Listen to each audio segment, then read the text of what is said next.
პირველ რიგში სიმბოლურია და არ ვიცი, ჩემთვის მართლაც წარმოუდგენლად მტკივნეულია, როდესაც უკრაინაში რუსული სამხედრო აგრესიის განხორციელების შემდეგ 4 წლის თავზე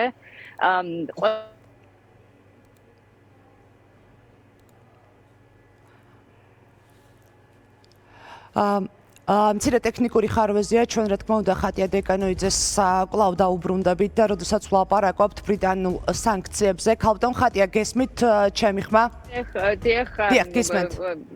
ხო, იმას ვამბობდი, რომ ეს არის ერთ-ერთი ყველაზე დიდი პაკეტი და სიმბოლურად ნამდვილად, როდესაც 4 წელი გავიდა მას შემდეგ, რაც რუსეთი შეიჭრა უკრაინაში და აი ამ ძალიან მნიშვნელოვან პაკეტში საქართველოში ორი სამთავრობო არხი, პროპაგანდისტული არხი მოხვდა სწორედ რუსული დეзинფორმაციის და რუსული ასე ვთქვათ, მთელი ამ გზავნილების გამო, ხო? ანუ პირდაპირ ეს არის რუსული პროქსი ომის საცეცები საქართველოში და ჩვენ ძალიან დიდი ხანი ვსაუბრობდით იმაზე და ვაფრთხილებდით მათ შორის ქართულ ოცნებას და ყველა იმ ადამიანს, რომელიც ამ პროქსი საცეცების გავრცელებას, ამ შხამის დეзинფორმაციის გავრცელებას უწყობდა ხელს საქართველოში, რომ ესეთი სანქციები აუცილებლად ამოქმედდებოდა. ეხლა რას ნიშნავს ეს პირველ რიგში, რომ ჩვენს ტელემოყრუებელს კარგად აუხსნათ? პირველი რაც არის აუცილებლად და უნდა ვიცოდოთ, ეს არის ის, რომ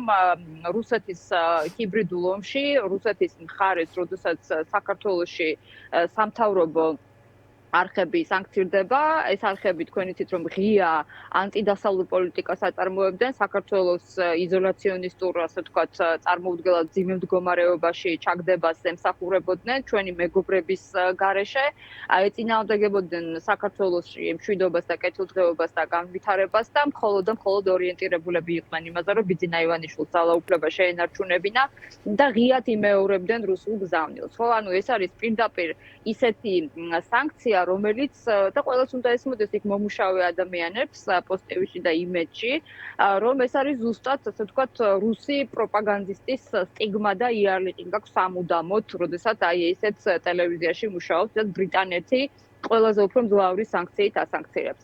მეორე ეს არის ძალიან მნიშვნელოვანი ზუსტად იმ კონტექსტში, რომ დაფინანსების ნაწილში მართალია შავი ფული შედიოდა და შევა, რა თქმა უნდა, იმედზეც და პოზიტივზეც, მაგრამ ნებისმიერ შემთხვევაში ყველა ფინანსური ტრანზაქცია მოექცევა ძალიან სერიოზული დაბრკოლების ქვეშ, მათ შორის სატელიტების მომსახურეობა, სხვადასხვა ლიცენზიების შესყიდვა საზღვარგარეთიდან, სხვადასხვა სერიალების შესყიდვა და მათ შორის ყველას ეცოდინება მთელ სოფლიოში, რომ ესეთი სანქციები არსებობს ზუსტად იმიტომ, რომ ისინი რუსულ პროპაგანდას ემსახურებიან. ჩვენ არ დაგვავიწყდეს, რომ მაგალითად, როდესაც სანქციები შემოიღო პრეზიდენტმა ტრამპმა და დიდმა ბრიტანეთმა, ინდოეთმაც კი და ინდურმა კომპანიებმაც კი და ძალიან ბევრმა სხვათა შორის ჩინურმა კომპანიებმაც კი შეწყვიტეს, ვთქვათ, იგივე ნავთობის შესყიდვა. ხო, ამიტომ ეს ბრიტანული და ამერიკული სანქციები არ არის სახუმარო მათ შორის არც ერთი ადამიანისთვის, ვინც იქ მუშაობს.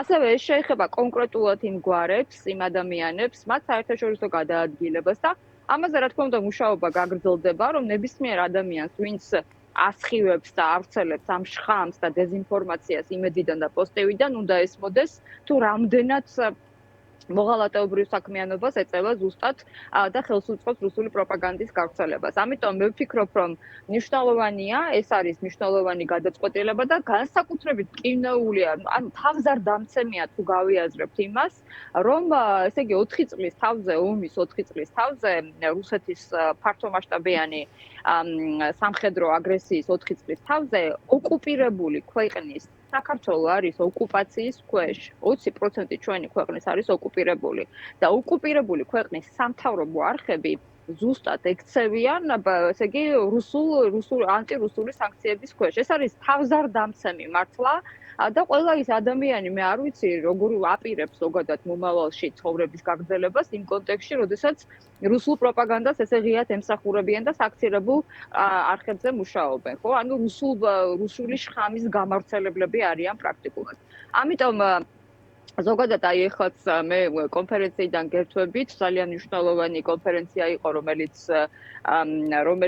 უკრაინაში რუსულ აგრესიას მიეძღვნა, ძალიან ბევრი საინტერესო, ასე ვთქვათ, საკითხზე ისაუბრეს ელჩებმა და ბევრმა ექსპერტმა. და განსაკუთრებით ყურადსაღები იყო გაფრთხილებები, რომელიც სწორედ რუსეთთან დახმარებას ეხებოდა, რუსეთის დახმარებას ეხებოდა საქართველოს გავლით სანქცირებული ნავთობის გატარებასთან დაკავშირებითაც.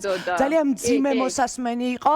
გასაგებია, რომ სანქციების პაკეტი უნგრეთის მეშვეობით, როგორც ეს ელჩებმა კიდევ ერთხელ დაადასტურეს, ამ შემთხვევაში ჩავარდა, თუმცა საქართველო არის დაკვირვების, სერიოზული დაკვირვების ქვეშ და ეს უკავშირდება კვლავ რუსეთს აგრესორ ქვეყანას.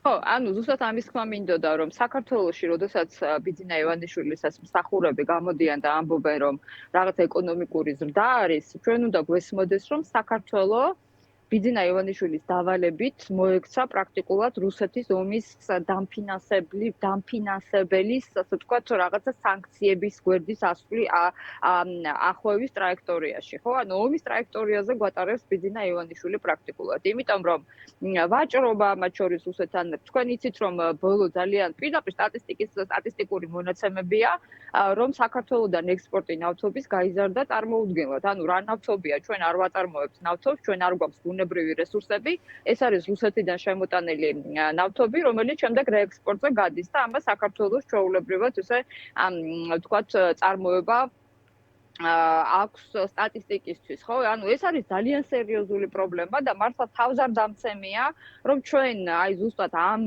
მოღალატე, ვთქვათ, ადამიანების აი ამ რაღაცნაირად ძალიან მძიმე რუსული პროპაგანდის გავლენის მოქმედების ქვეშ ამ ადამიანების, ასე ვთქვათ, ზუსტად ხელშეწყობით აღმოჩნდით აი ასეთ მძიმე მდგომარეობაში. ყულევის, ვთქვათ, ტერმინალის ეს ძალიან მნიშვნელოვანი პორტის დასანქცირება, რომელზეც მე დიდი ხანია ვსაუბრობ ფოთაშორის და სულ ვამბობდი, რომ იქ შემოსული ნავთობი ეს არ არის და რუსნეფტის ნავთობი მათ შორის ეს არის ძალიან საეჭვო ნავთობი და ბიძინა ივანიშვილის პირადი კონტაქტების გამო ზუსტად შემოვიდა მაშინაც, მაგრამ ასევე მნიშვნელოვანია გვესმოდეს, რომ ეს არის ივანიშვილის გადაწყვეტილება და პასუხისმგებლობა, რომ საფრთხის ქვეშ მოაქციოს თავისი მოღალატეობრივი პოლიტიკი ზუსტად და თავისი ჯიბის გასქელებისთვის და ქართული ოცნების, ასე ვთქვათ, დაფინანსებისთვის, ზუსტად საქართველოს ყველა სასიცოცხლო ობიექტი, ხო? აგივე ბანკები, არ ვიცი, თქვა, პორტები და ასე შემდეგ. აი წარმოიდგინეთ, როგორ არის ეს მშვიდობა, როდესაც ქვეყანას ატარებ შენ ომის ტრაექტორიაზე და მთავარ მშვიდობის ალიანსში არ მონაწილეობ, რაც არის ევროპის კავშირი, რაც არის, თქვა, სამხრეთ კავკასიაში ზუსტად პრეზიდენტ ტრამპის ტრიპის დერეფანი და ასე შემდეგ. ანუ ზოგადად მართლაც თავზარდამცემია თუ გავიაზრებთ, რომ ოკუპირებული ქვეყნის სამთავრობო არხები და ზოგადად მთელი ეს არალეგიტიმური ხელისუფლება, აი ესე ღიად ემსახურება რუსეთის მხრიდან ომის დაფინანსების ოპერაციას. ამიტომ მე ვფიქრობ, რომ ეს სხვა შორის უნგრეთმა რომ დაბლოკა და სლოვაკეთმა, ეხლა თქვენ რა გონიათ, რომ მართლა ორბანის მთავარი ინტერესი არის ბიძინა ივანიშვილი დიდხანს იყოს ძალაუფლებაში. თქვენ იცით, რამდენია უნგრეთის მიერ აღებული დახმარება ევროკავშირიდან მთელი ამ პერიოდის განმავლობაში. რა ვიცი, რაღაც 23 მილიარდ ევროზე მეტია. ანუ თქვენ რა გონიათ, ანუ ეს რაღაც უნგრეთი არიღებს, ორბანი არიღებს დახმარებას, ტექნიკურ დახმარებას ევროპის კავშირიდან. აქ საუბარია იმაზე, რომ თვითონ თქვათ ორბანის და ფიცოს პოლიტიკა ეს არის ის პოლიტიკა, რომელიც არის ანტიუკრაინული პოლიტიკა, ანტიდასავლური პოლიტიკა, მაგრამ თვითონ ძალიან კარგად სარგებლობენ ევროკავშირის ფონდებით. ამიტომ ეს არავის არ დაავიწყეს. და მათ შორის აქ საუბარი იყო ასევე უკრაინის მხრიდან მილსადენი მეგობრობის, ანუ დრუჟბის დაბლოკვაზე, ხო? ანუ ეს რომ ორბანი გადარეულია თვითონ ბიძინა ივანიშვილზე ან ყობახიძეზე, ეს არის სრული ტყუილი და რა ვიცი, ჩვეულებრივი მათი მანიპულაცია. ხო?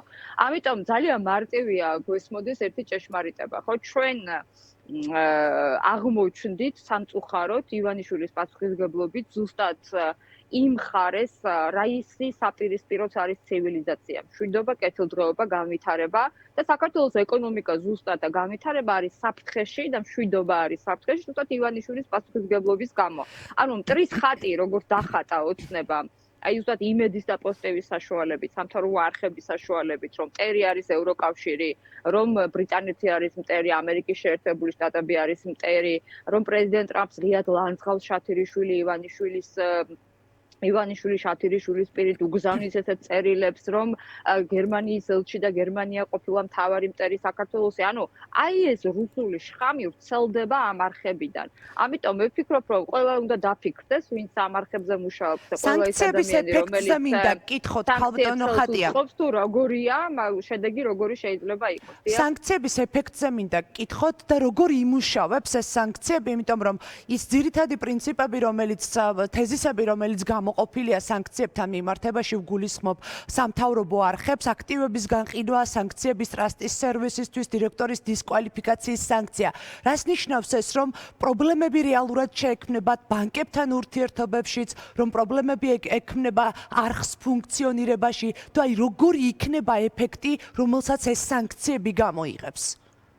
პირველ რიგში რეკლამის მიტანაზე უნდა დაფიქრდეს ყველა მთელი ქართული ბიზნესი ამ არხებზე, იმიტომ რომ ძალიან მნიშვნელოვანია ეს ფინანსური ოპერაცია, ანუ დასანქცირებული, როდესაც ხარ და არის არხი და იმ არხზე შენ ანთოსებ რეკლამას, განსაკუთრებით ეს ეხება რა თქმა უნდა ბანკებს და ეხება საერთაშორისო კომპანიებს, მათ შორის ქართულ ბიზნესსაც. ეს არის ძალიან სერიოზული პრობლემა, იმიტომ რომ შეიძლება ეს ფინანსური შეზღუდვები მათ შორის რა თქმა უნდა გავრცელდეს შემდეგ ამ ბიზნესებს. ამიტომ ეს ძალიან მნიშვნელოვანია და ამაზე მე რა ვიცი, ვურჩევდი რომ ყველა ქართულ ბიზნესს, ვისაც იქ რეკლამა მეაქვს, დაფიქრდეს ამაზე. მეორე მაგალითად ლიცენზიების მოპოვება, როგორიც არის თქვა საერთაშორისო პროგრამებიც, ხო? ანუ 1000 გასართობი პროგრამა აქვს და ამ გასართობი პროგრამების ლიცენზიებზე იქნება სერიოზული პრობლემა. ასევე პრობლემა სატელიტის მომსახურება როგორ განხორციელდება, ესე ძალიან მნიშვნელოვანი საკითხია. ანუ ეს მთელი ფინანსური ოპერაციები იქნება დაკვირვების ქვეშ.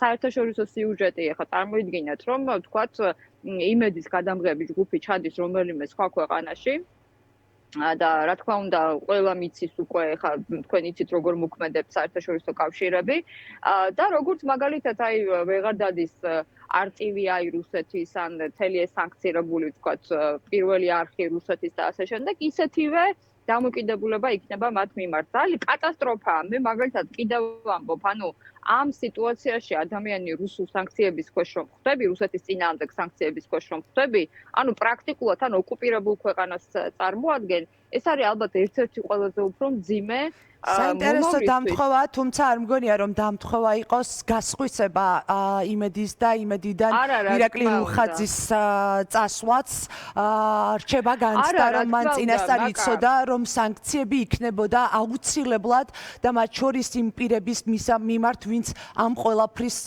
დირიჟორია რეალობაში. არა რა თქმა უნდა, მაგრამ იმ იცოდა რუხაძემ რუხაძეც პასუხისმგებლობას აუცილებლად ვერ გაექცევა, ესეც უნდა ესმოდეს მას. და სწორედ ეს სიმბოლურ თანხად ხა რა ვიცი, რამდენ 500 ლარად თუ რამდენ $500 თუ რამდენ დოლარად გაყიდა, ხო? ანუ ეს იცოდა ეს ინფორმაცია, იცოდა რა ელოდებოდა ამ ყველაფერს, ისევე როგორც ის ძალიან დიდი ხანია ცდილობდა მაგალითად ჩინელებზე სხვადასხვა კორპორაციებზე ჩინურზე Liberty Bank-ის მიყიდვას, მაგრამ ეს ოპერაციაც ჩაუვარდა და სხვათა შორის ეს მთელი მითი ქართული ოცნების რომ რაღაც ასე ვთქვათ ჩინეთის ფარველობის ქვეშ არიან და რაღაც ჩინეთში რაღაც საერთაშორისო ასეთ დიდი მნიშვნელობის ვთქვათ გეოპოლიტიკურ ცენტრს ქმნის რაღაცა ფარველობა, ეს არის სრულიად ტყუილი და სრულიად პროპაგანდა. ანუ ჩინელებმა არ იყიდეს Liberty Bank-ი, არავითარი დიდი მსხვილი ჩინური კომპანიის რაღაცა ინვესტიციები აქ არ განხორციელებულა, გახსოვთ რომ გატყუებდნენ ხალხს, გატყუებდნენ რომ ჩინური ბანკები შემოვა დაბალი პროცენტებითო. არა, არ შემოსულა ესეთი, არ არსებობს, იმიტომ რომ ზოგადად უნდა გვესმოდეს რომ არასანდო პარტნიორთან მუშაობა არავის არ უნდა და განსაკუთრებით ისეთ ქვეყნებს რომლებიც საერთაშორისო ოპერაციებს ახორციელებენ. ბიძინა ივანიშვილი არის არასანდო პარტნიორი და არასანდო პარტნიორი პარანოიდალური რაღაცა ნუმეროლოგიით შეპყრობილი ადამიანი, რომელიც ანადგურებს ყველაფერს საკუთარი, თქვათ, პარანოიდალური აზროვნების გამო. და ბოლო კითხვა ქალბატონ ხატია, მოკლედ მინდა რომ მიპასუხოთ, ბიძინა ივანიშვილი ახსენეთ და ევროპარლამენტზე ვსაუბრობდით ჩვენ დებატებზე, რომელიც 25 თებერვალს არის ევროპარლამენტის საგარეო ურთიერთობათა კომიტეტში ჩანიშნული. ვიცით რომ ერთ-ერთი ამ დოკუმენტის მიხედვით საუბარი შეეხება სწორედ სწორედ ივანიშვილის და მისი პარტიის ლიდერების სანქცირების საკითხს. დგას თუ არა ივანიშვილიც და მისი გუნდიც, რომელიც თითქოს ამტკიცებენ, რომ ეს სანქციები არ მუშაობს, იმ დიდი საფრთხის წინაშე, რომელზეც ახლა ჩვენ ვლაპარაკობდით და რომელიც უკვე შეიძლება ითქვას, რომ გამოსცადეს სამთავრობო პროპაგანდისტულმა არხებმა. იცით რა თქმა უნდა, ჩვენ მე ძალიან დიდი ხანია მოვითხოთ და მხარს უჭერ ივანიშვილის დასაქცირებას. ეს არის ძალიან მნიშვნელოვანი და მათ შორის ყველა იმ ადამიანის, ვინც ქართულ ოცნებას წარმოადგენს და ქართული ოცნების და ქართველი ხალხის წინააღმდეგ და ქართველი ხალხის ნამდვილი მშვიდობის, დემოკრატიის, თავისუფლების, ეკონომიკური განვითარების წინააღმდეგ არის. ნახოთ როგორ იქნება, ასე ვთქვათ, ზოგადი საბოლოო გადაწყვეტილების შემდეგ ევროკომისიის კიდევ ახსენეთ კიდევ ვიტყვი რომ რა თქმა უნდა იქ უნგრეთის და სლოვაკეთის პოზიცია ჯერჯერობით არის ისეთი როგორიც არის და თქვათ რაღაც ვეტოზე შეიძლება მათ გავლენა იქონიონ, მაგრამ თავარია ზოგადად დამოკიდებულება, ხო? მე ვფიქრობ, რომ ეს სანქციები აუცილებლად იქნება, ანუ რა ფორმით ამაზე მსჯელობა არის და ასევე შეზღუდვა ავიზო ყველა იმ ადამიანზე, რომელიც ქართული ოცნების მსახურს და ბიძინა ივანიშვილის სამსახურს წარმოადგენს. მადლობა, ხატია დეკანოიძეს უსმენდით ჩვენ პირდაპირ